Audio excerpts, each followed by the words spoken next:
Hi, folks. Tony Bussey, head admin of Long Island Business and Community. We are here today to talk about the rules. So, guys, we have well over 17,000 members in the group, which is a pretty decent number, but that's not really what's important. What counts in a Facebook business group is the level of engagement, interaction, connecting that ultimately will lead to referrals and conversions. That's really what any time spent here is all about. So the only way to really facilitate that is by strictly enforcing the group rules.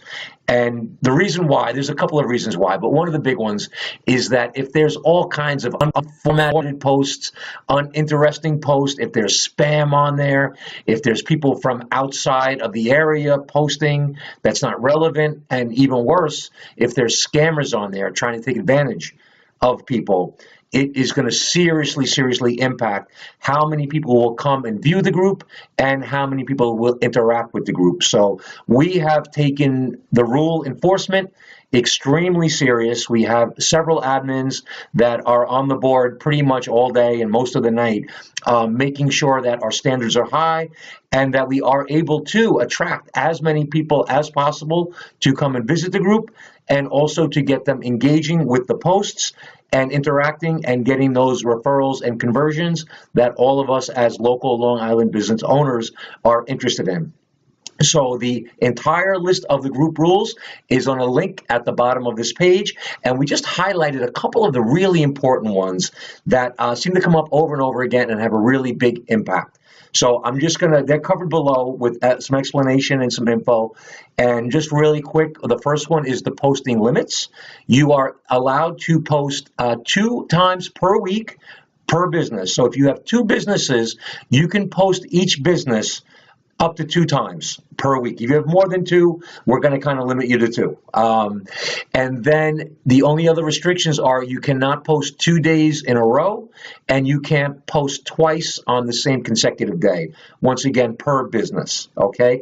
And then the biggest one, guys, the very biggest one, the one that drives me and the other admins crazy with having to decline posts, is the requirement that you list a website link, a clickable website link in the text portion of your post. And I know that that's a pain in the neck, and we get a lot of complaints about it. And really, guys, we feel compelled to do it because, number one, it helps us avoid a lot of scammers. We have dozens and dozens of people every month from overseas trying to get into our group, disguising themselves as locals, looking to scam in one way or the other. We have people outside of the area looking to get in and try to draw business, and this is a Long Island-based group for the Long Island community. And the other issue is engagement. So the posts that have a clickable website link in the text portion of the post get 6 to 7 times more engagement than the ones that do not. And a big part of the reason for that is all of us are busy. And most of us are accessing the group on our mobile phones, and we're scrolling through. We're just kind of scrolling through. If we see something that interests us, we're not going to really go and look for the phone number and call that number. We're not going to go, if we see a website in a graphic or in a picture on the post, we are not going to go in and enter the URL one letter at a time, one digit at a time, and then go to that website. None of us are going to do that. So having a clickable website, if someone is scrolling through, they see your post, you've only got a few seconds to catch their attention, but somebody sees your post, they have an interest, a little bit of an interest in your product or your service. If you have a clickable web link, they will click on it. And they will then go, and that also is huge for credibility, just for ease of use, so that's what drives the engagement up so high with the ones that have a clickable website link in it.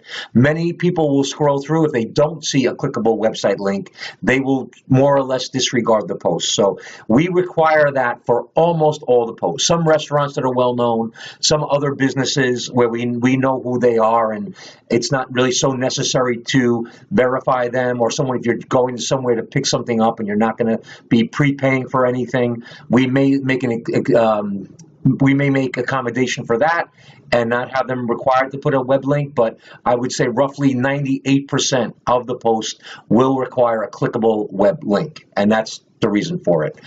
Just what we covered. And lastly, folks, we get tons and tons of posts related to events, to blogs, and to podcasts. If we were to allow all of them up on the group board, it would be inundated, and every other post would just get lost in the shuffle. Everything would be lost in the shuffle. And we really do want to have the maximum amount of engagement, provide the maximum amount of value for all the businesses that are posting. So we limit the events, podcasts, and the blog posts. And we determine that, number one, the more you give, the more you get. So the people that contribute to the group, whether that's commenting in posts, engaging with other members in their posts, liking a lot of posts, contributing in that manner is great. Offering referrals to people in the group, just anyway, promoting the group elsewhere, that's all great methods of contribution. Attending our live events, we have quarterly Long Island B&C Mixer happy hours. Attending live events is a form of contribution. So the people that are active, engaging, and contributing to the group, they are going to have the highest probability of having their event, their blog, or their podcast approved for the group. And also, if someone's not doing all that stuff, but the subject matter is appealing to a wide range of people, or it's a large geographical area that it's appealing to, or it's just something that's very interesting and maybe unique that we think would have value or be of interest to the members, those kinds of events, blog, and podcast posts are also likely to get approved. If you guys are running events, you have a blog, you have a podcast that you would like to get on the group and have people see it, the easiest way is to just contribute. Just be involved, engage with the other posters, comment, like, pitch in, be a part of it. We reward that, and we're very grateful for it. So, guys, that's going to cover most of the rules, and we'll be following up with other items in the future. Thank you.